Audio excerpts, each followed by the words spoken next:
साल 1989 तिरुपति जिले में बसा तिरुमाला का प्रसिद्ध मंदिर भगवान श्री वेंकटेश्वर का मंदिर बंद था।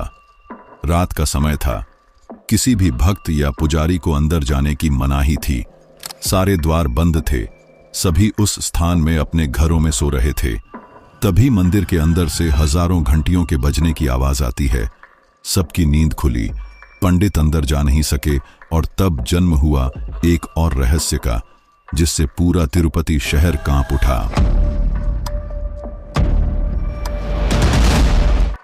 आंध्र प्रदेश में बसा तिरुपति जिले की तिरुमाला रेंजेस, जो 7 पहाड़ियों का एक समूह है।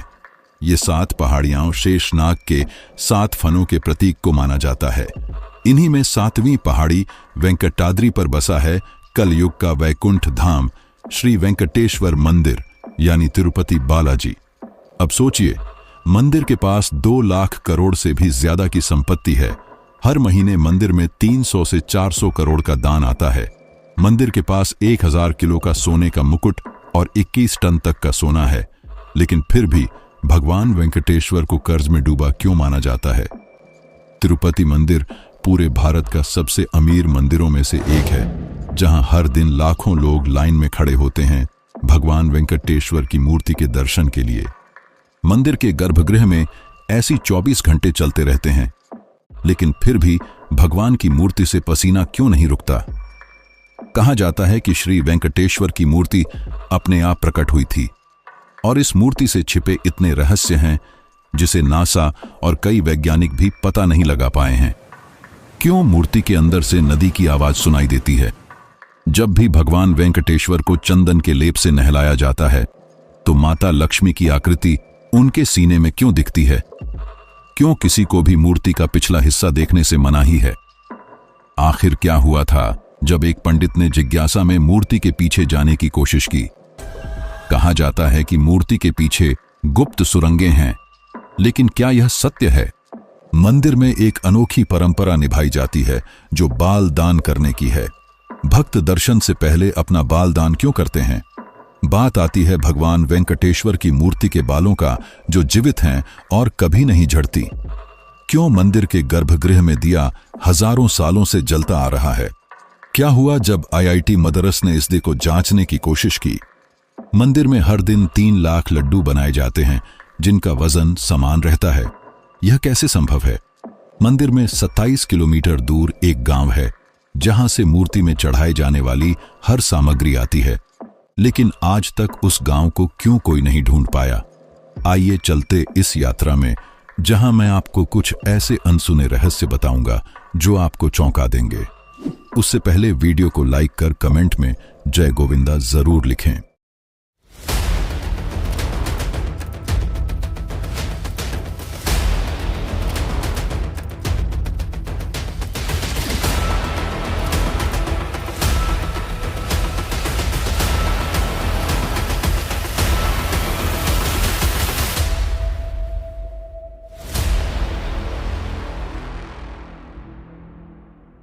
हर दिन बालाजी मंदिर में लगभग 3 करोड़ का दान चढ़ता है।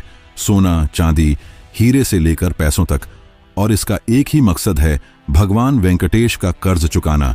लेकिन भगवान कर्ज में कैसे डूबे? इसके पीछे की कथा बड़ी ही अनोखी है। पुराणिक ग्रंथों के अनुसार समय था प्रलय काल का, जब पृथ्वी पर प्रलय आया। चारों ओर केवल पानी, मानो उसने पूरी धरती को निगल ली थी। सभी देवता घबरा रहे थे और भगवान विष्णु के पास गए। भगवान विष्णु ने वराह रूप धारण किया और पृथ्वी को समुद्र की घेराइयों से उठाकर सुरक्षित स्थान पर रखा। भगवान विष्णु ने पृथ्वी को वचन दिया कि वो पृथ्वी पर वेंकटेश्वर के रूप में अवतार लेंगे। समय बीता, पृथ्वी अब संतुलित थी। एक दिन ऋषि भृगु ने परीक्षा ली कि तीनों देवताओं ब्रह्मा, शिव, विष्णु में से सबसे श्रेष्ठ कौन है। इस परीक्षा को पूरा करने के लिए ऋषि भृगु सबसे पहले ब्रह्मा के पास पहुंचे। ब्रह्मा जी सृष्टि की रचना करने में व्यस्त थे, तो उन्होंने ऋषि का समुचित स्वागत नहीं किया। फिर वे कैलाश पहुंचे, जहां शिव जी ने उनको प्रेम से गले लगाने की कोशिश की। तब उन्होंने उन पर आरोप लगाया कि वे असुरों को वरदान देते हैं, जो सृष्टि को अशांत करती है। यह सुनकर शिव जी क्रोधित हो गए। आखिर में भृगु वैकुंठ धाम पहुंचे, जहां माता लक्ष्मी भगवान विष्णु के पैर दबा रही थी। ऋषि भृगु ने बिना सोचे समझे विष्णु जी के हृदय में पैर रख दिया, लेकिन विष्णु जी ने भृगु के पैरों को पकड़कर कहा कि आपके कोमल पैरों को मेरे कठोर वक्ष से हानि तो नहीं पहुंची। यह सुनकर भृगु का हृदय बदल गया और उन्होंने यह घोषणा की कि अब सभी यज्ञों और तपों का फल केवल विष्णु जी को मिलेगा। लेकिन माता लक्ष्मी को यह अपमान स्वीकार नहीं था। वे क्रोधित हो उठीं और विष्णु जी के समझाने पर भी नहीं मानी। आखिर में लक्ष्मी जी ने वैकुंठ धाम का त्याग किया और धरती लोक पर रकवन में तपस्या करने लगी। माता लक्ष्मी के अनुपस्थिति में विष्णु जी व्याकुल हो रहे थे। उनके बिना वैकुंठ धाम सूना लग रहा था। विष्णु जी धरती में हर जगह लक्ष्मी माता को ढूंढने लगे, नदियां, जंगल, पर्वत, हर जगह। आखिर में थककर वे पहुंचे तिरुमाला की पहाड़ी में, जहां एक चींटी के बिंब में उन्होंने विश्राम किया। यही स्थान आगे जाकर वेंकटाद्रि शिखर कहलाया। भगवान शिव और ब्रह्मा जी यह देख न सके। उन्होंने विष्णु जी की सहायता करने का निर्णय लिया। दोनों ने धरती में एक गाय और बछड़े का रूप धारण किया और वहां के शासक राजा चोल के पास पहुंच गए। राजा ने उन्हें अपनी गौशाला में रखा और उनकी जिम्मेदारी एक चरवाहे को सौंपी। कुछ दिनों बाद चरवाहे ने देखा कि गाय अब कम दूध दे रही और दिन के एक निश्चित समय में गाय अपने आप गायब हो जाती। चरवाहे ने गाय का पीछा किया और जो उसने देखा वो चौंकाने वाला था। गाय एक चींटी के बिंब में जाती और अपना सारा दूध दे देती। जैसे ही चरवाहा उस बिंब के पीछे गया, उसने देखा कि स्वयं भगवान विष्णु दूध को पी रहे। चरवाहा क्रोधित हो उठा और उसने तुरंत कुल्हाड़ी उठाई और गाय पर वार करने लगा, लेकिन विष्णु जी ने गाय को बचाया, जिसके कारण कुल्हाड़ी उनके सिर पर जाकर लगी। यही वो घाव है जो आज भी हम मूर्ति में देख सकते हैं। विष्णु जी अब क्रोधित थे और उन्होंने उस चरवाहे का वध कर दिया। जब यह बात राजा को पता चली, तब वो तुरंत वहां पहुंचे। विष्णु जी ने उन्हें भी श्राप दिया कि वे अपना बचा हुआ जीवन एक असुर की भांति व्यतीत करेंगे। लेकिन शांत होने के बाद उन्होंने कहा, अगले जन्म में तुम आकाश राज कहलाओगे और तुम्हारी एक कन्या होगी जिसका विवाह स्वयं मैं करूंगा। समय बीता। अगले जन्म में वह राजा आकाश राज बने। उनके घर एक दिव्य कन्या का जन्म हुआ, पद्मावती। उसी तरफ विष्णु जी ने वकुला देवी के घर श्रीनिवास के रूप में जन्म लिया। श्रीनिवास एक गरीब परिवार से थे और पद्मावती राजा की बेटी। एक दिन पद्मावती पर वन में हाथियों के झुंड ने हमला कर दिया। श्रीनिवास ने पद्मावती को बचाकर उसका दिल जीत लिया। दोनों ने ही उसी समय एक दूसरे को मन से स्वीकार कर लिया। जब पद्मावती के विवाह की बात आई तो आकाश राज नहीं मान रहे थे, लेकिन एक रात उन्हें विष्णु जी स्वप्न में दर्शन दिए और अपने वरदान को याद दिलाया। तभी आकाश राज ने विवाह की सहमति दे दी। विवाह भव्य था। तिरुमाला उस समय फूलों से सजी थी। खुशबू संगीत चारों ओर गूंज रही थी। आकाश राज ने चारों पूरे नगर को दीपक से सजाया था। देवताओं को भी निमंत्रण भेजा गया था। जब बारात पहुंची तो नगरवासियों ने बड़े सम्मान से उनका स्वागत किया। श्रीनिवास राजसी वस्त्रों में सजे थे और उनके तेज से लोग मंत्रमुग्ध हो रहे थे। पद्मावती भी दुल्हन के रूप में अलौकिक चमक बिखेर रही थीं, जैसे स्वयं लक्ष्मी जी ने उनके रूप में पृथ्वी पर अवतार लिया हो।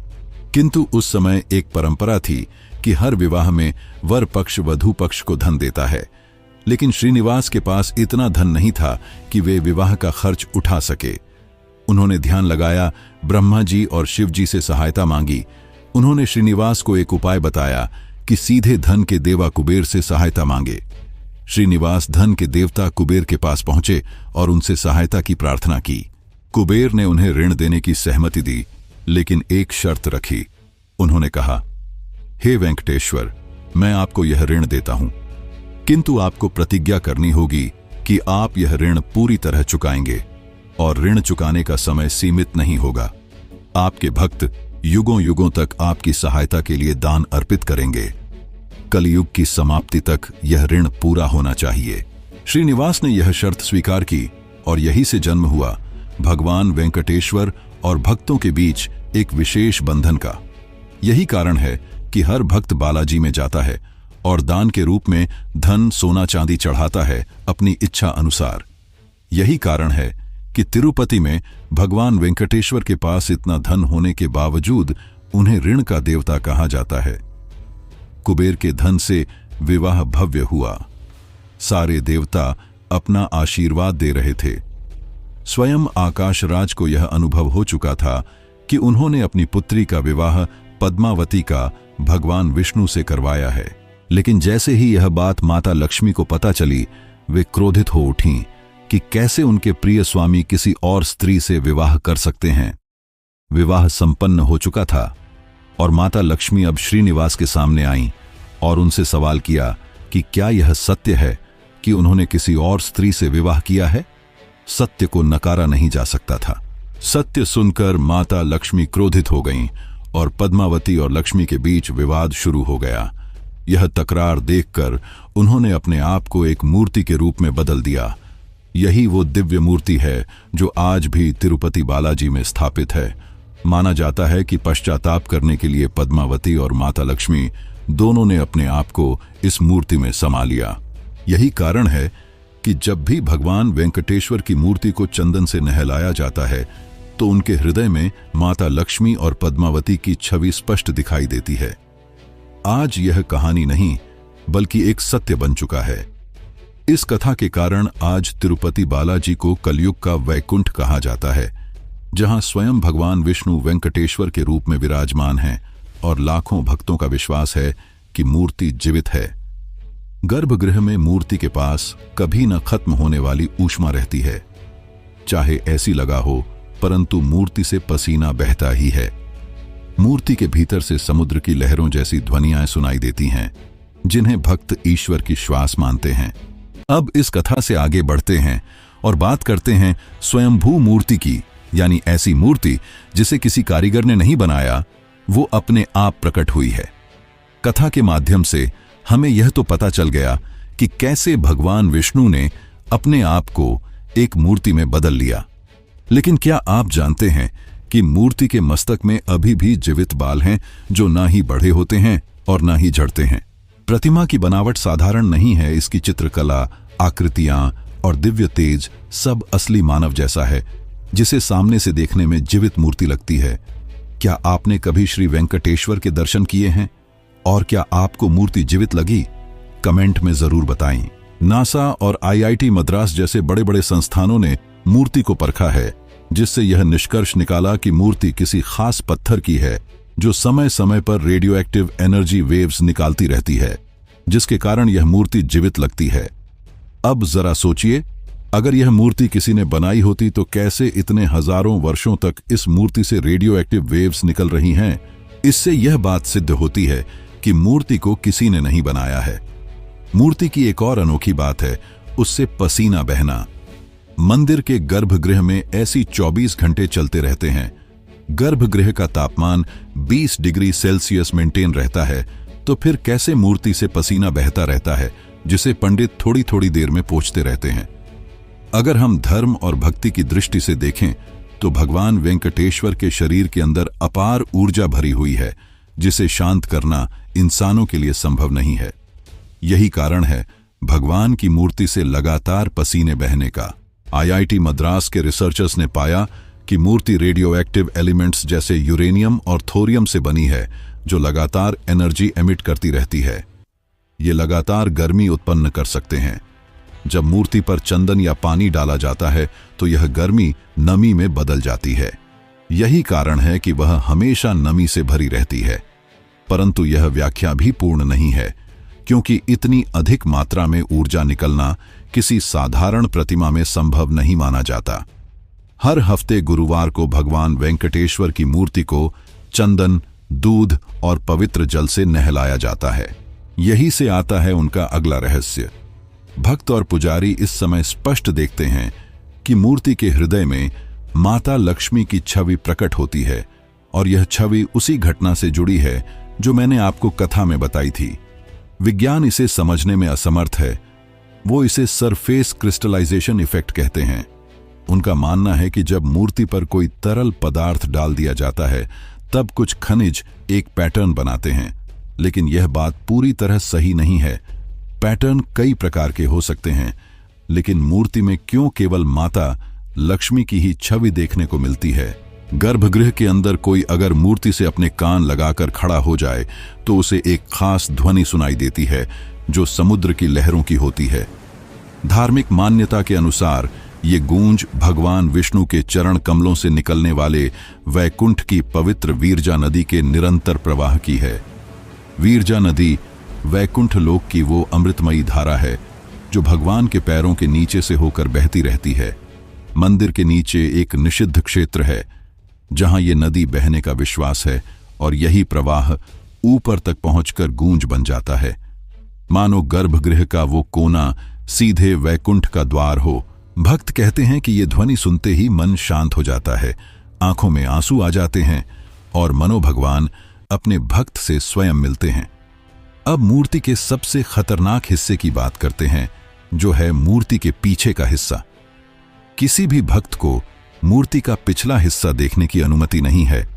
साल 1947 की एक घटना जो चौंका देने वाली है। एक पुजारी ने उत्सुकता के कारण मूर्ति के पीछे देखने की कोशिश की और जो हुआ वो भयानक था। अगले ही दिन उसकी आंखों की रोशनी चली गई और वह बोल नहीं पा रहा था।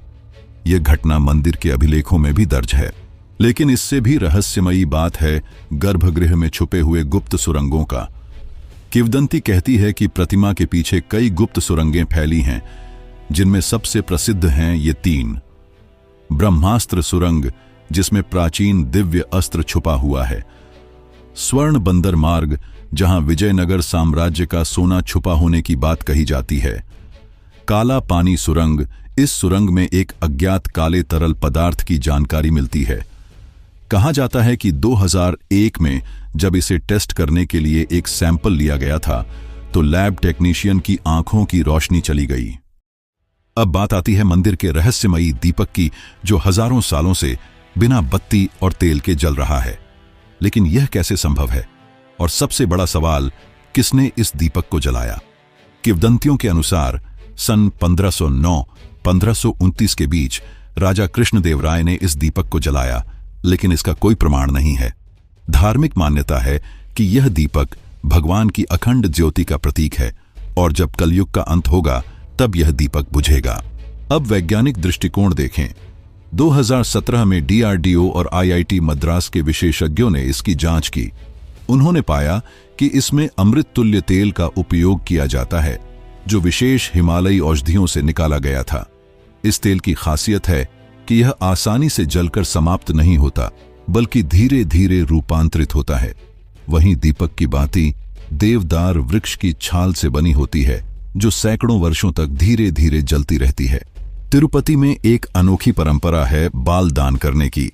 जो भी भक्त यहाँ दर्शन के लिए आता है, चाहे वो पुरुष हो या महिला, दर्शन के पहले बाल दान करता है। यह परंपरा उस कथा से जुड़ी है जब चरवाहे ने भगवान विष्णु पर प्रहार किया तो उनके सिर में चोट आई, जिससे उनके बाल कट गए।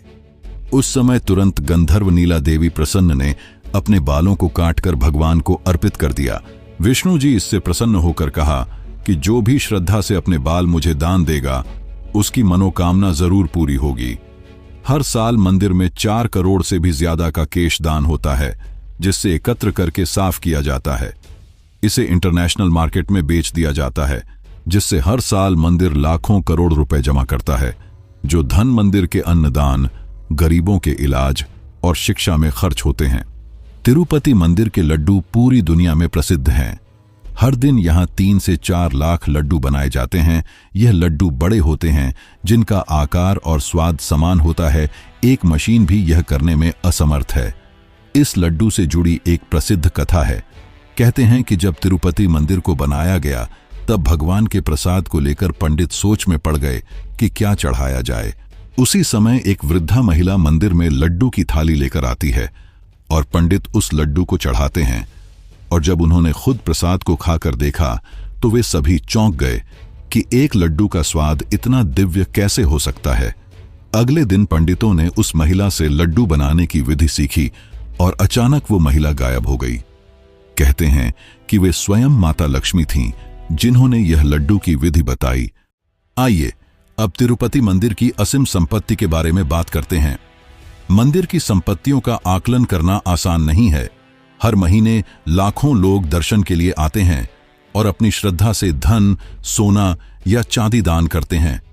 हर महीने मंदिर में 300 से 400 करोड़ का दान आता है, जिससे मंदिर की वार्षिक आय 5,000 से 6,000 करोड़ पहुंच जाती है। यह राशि बहुत अधिक है। कई राज्यों के वार्षिक बजट भी इसके आसपास नहीं आते। लेकिन मंदिर की कमाई सिर्फ नकद पैसे तक नहीं रुकती। भक्त अक्सर सोना, चांदी, हीरे मोती और कीमती धातुएं भी चढ़ाते हैं। आज मंदिर के खजाने में लगभग 21 टन सोना रखा हुआ है। इसमें सबसे खास है भगवान वेंकटेश्वर का सोने का मुकुट, जो अकेला ही 1000 किलो सोने से बना है। इसके साथ मंदिर के पास सोने के कवच, हार, कंगन और अनगिनत गहने भी हैं। इतना ही नहीं, जमीन के मामले में भी मंदिर के पास 43,000 एकड़ से ज्यादा खेत खलिहान हैं, जो दक्षिण भारत के अलग अलग इलाकों में बिखरे हुए हैं। भक्तों की आस्था का एक नमूना साल 2022 में दिखा, जब एक भक्त ने खुद 1000 किलो सोना मंदिर को दे दिया। ये दुनिया के किसी भी धार्मिक जगह पर एक ही दिन में मिला सबसे बड़ा उपहार माना जाता है। ऐसे किस्से साबित करते हैं कि भगवान वेंकटेश्वर की शक्ति और मंदिर की प्रसिद्धि कितनी बड़ी है। इतनी बड़ी संपत्ति जो सुरक्षित रखना ही अपने आप में एक बड़ी बात है। यह एक चुनौती से कम नहीं, और इसलिए मंदिर प्रशासन ने इसके लिए एक विशेष व्यवस्था की है। टीटीडी यानी तिरुमाला तिरुपति देवस्थानम ट्रस्ट द्वारा किया जाता है। यह ट्रस्ट मंदिर की सुरक्षा और सारे प्रबंधों के लिए जिम्मेदार है। मंदिर की सबसे मूल्यवान संपदा को भूमिगत वॉल्ट में रखा गया है। यह वॉल्ट इतना सुरक्षित है कि इसे आरबीआई यानी रिजर्व बैंक ऑफ इंडिया के बराबर माना जाता है। इस वॉल्ट को खोलने के लिए 3 अधिकारियों के फिंगरप्रिंट की जरूरत होती है। इस तरह यह सुनिश्चित किया जाता है कि मंदिर की संपत्ति गलत हाथों में ना जाए, सुरक्षित रहे। अब सबसे जरूरी बात यहां आती है कि मंदिर इतने ज्यादा पैसों का क्या करता है? क्या सोना केवल तहखानों में पड़ा रहता है? तिरुपति मंदिर में हर भक्त के लिए फ्री खाने रहने की व्यवस्था है। हर दिन लगभग 3 से 4 लाख लोगों को भोजन कराया जाता है, और वो भी फ्री। इसमें करोड़ों रुपए लग जाते हैं, और यह सेवा पूरे साल के हर दिन चलती है। इसके अलावा मंदिर ने शिक्षा और स्वास्थ्य के क्षेत्र में भी अपना बड़ा योगदान दिया है। मंदिर 300 से भी ज्यादा स्कूल और कॉलेज चलाता है, जिसमें बच्चे निःशुल्क पढ़ते हैं और खाने रहने की व्यवस्था भी होती है। लेकिन इन सभी कामों में तो लाखों करोड़ लग जाते होंगे, तो मंदिर का पैसा तो खत्म हो जाएगा। कई लोग ऐसे सोचेंगे, लेकिन मंदिर का पैसा कम नहीं, हमेशा बढ़ते ही जाएगा। ऐसा इसलिए क्योंकि मंदिर पैसों को निवेश करता है। मंदिर ने लगभग 12,000 करोड़ तो फिक्स डिपॉजिट ही कराए हैं, जिससे हर साल लगभग 800 से 900 करोड़ तो ब्याज आता है। इसके अलावा 10,000 करोड़ अलग अलग कंपनियों और शेयर मार्केट में इन्वेस्ट किया गया है। यही कारण है कि मंदिर केवल दान पर निर्भर नहीं है। तिरुपति मंदिर वैज्ञानिकों को रिसर्च करने में भी मदद करता है। 2018 में आईआईटी मद्रास ने मंदिर की संरचना का अध्ययन किया। उन्होंने यह पाया कि मंदिर के पत्थरों के बीच केवल 0.2 इंच का गैप है। इतनी सटीकता से किसी भी इमारत को बनाना आज की एडवांस लेजर तकनीक से भी मुश्किल है, तो उस समय पर कैसे यह मंदिर बना होगा बिना एडवांस तकनीक के? 2020 में नासा ने प्रोजेक्ट गरुड़ नाम से एक रिसर्च शुरू की। कुछ लीक रिपोर्ट्स के अनुसार मंदिर में कुछ ऐसे खनिज पाए गए हैं जो अंतरिक्ष के उल्कापिंडों में पाए जाते हैं। हर दिन लगभग 3 बार एक अजीब ध्वनि आती है जो ओम के समान होती है। सबसे चौंकाने वाली बात यह है कि मंदिर के नीचे अज्ञात ऊर्जा का स्रोत पाया गया, जो हर साल अपनी ऊर्जा को बढ़ा रहा है। और अगर ऐसे ही चला तो 2035 तक एक विशाल चुंबकीय तूफान आएगा, जिसका प्रभाव पूरे विश्व पर पड़ेगा। यह रिपोर्ट इतनी डराने वाली थी कि नासा ने पहले इसे पब्लिक करने से रोक दिया था।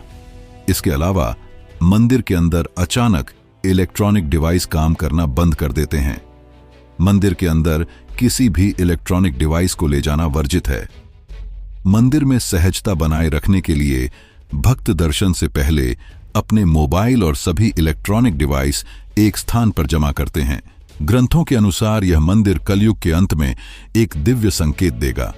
वेंकटाद्रि पर्वत से एक दिव्य प्रकाश निकलेगा और भगवान वेंकटेश्वर की मूर्ति अपना रूप बदलेगी। तिरुपति बालाजी की पहचान केवल सोने चांदी से सजे मंदिर की नहीं है। यह मंदिर हर भक्त के लिए कलयुग का वैकुंठ है। यहाँ आस्था और विज्ञान दोनों नतमस्तक हो जाते हैं। यहाँ समाज, सेवा और अध्यात्म एक साथ चलते हैं। यहाँ भगवान के दर्शन मात्र से ही व्यक्ति के मन में यह विश्वास बैठ जाता है कि भगवान वास्तव में इस धाम में निवास कर रहे हैं। यह वीडियो मैं यहीं समाप्त करना चाहता हूं। अगर आपको यह वीडियो पसंद आई तो इसे शेयर जरूर करें।